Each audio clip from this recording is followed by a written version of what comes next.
Hi hello నమస్తే అందరికీ. How are you all? Hope అందరూ బాగుండాలని కోరుకుంటున్నా.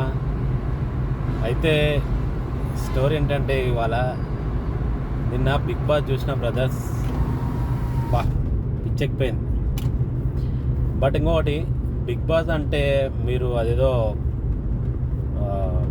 ఏదో ఆలోచనలు ఉంటాయి కదా, పిచ్చి పిచ్చి ఆలోచనలు ఏం పెట్టుకోకండి. బిగ్ బాస్ అంటే యాక్చువల్లీ మంచి ఎంటర్టైన్మెంట్ షో అనమాట. అది రియాలిటీ ప్లస్ ఎంటర్టైన్మెంట్ కూడా ఉంటుంది.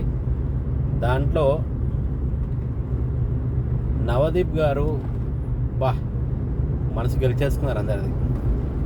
ఏమన్నా కానీ నవదీప్ గారికి బ్యాడ్ కమెంట్స్ అండ్ నెగిటివ్గా మాట్లాడే వాళ్ళందరికీ చెప్తున్నా, నిన్న రాజ్ కుమారి అనే ఒక ఆమెను కంటెస్టెంట్ను సెలెక్ట్ చేశారు.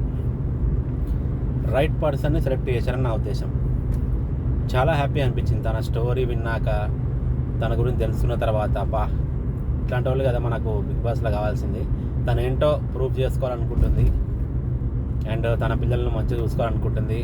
ఫ్యామిలీ సపోర్ట్ లేకుండా కానీ మంచి ఎదుగుదల కోసం ఆలోచిస్తుంది. ఎట్లా అంటే రియల్ ఫైటర్.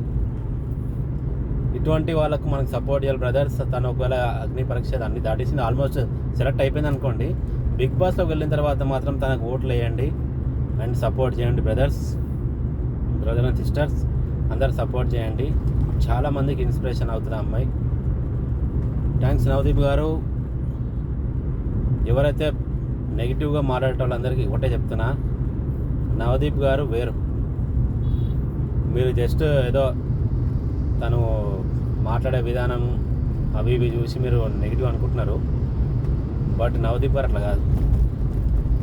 తను ఏంటనేది మేము చిన్నప్పటి నుంచి చూస్తున్నాం. అప్పటి నుంచి చూస్తున్నాం నవదీప్ గారు. తన యాక్టింగు, తను చేసే పనులు అండ్ డ్రగ్స్ విషయంలో కూడా పెద్ద వెళ్ళొచ్చాడు. డ్రగ్స్ తీసుకున్నాడు అది అని చెప్పేసి అన్నారు. అది జస్ట్ ఆరోపణలు మాత్రమే. ఎంక్వైరీకి వెళ్ళొచ్చాడు కూడా, అది నెగిటివ్ అని తేలింది. పాజిటివ్ ఏం రాలేదు అది. ఓకేనా? ఆలోచించుకోండి బ్రదర్స్. నా అమ్మాయికి సపోర్ట్ చేయండి, ఓట్లు వేయండి, తనని గెలిపించండి. Thank you so much.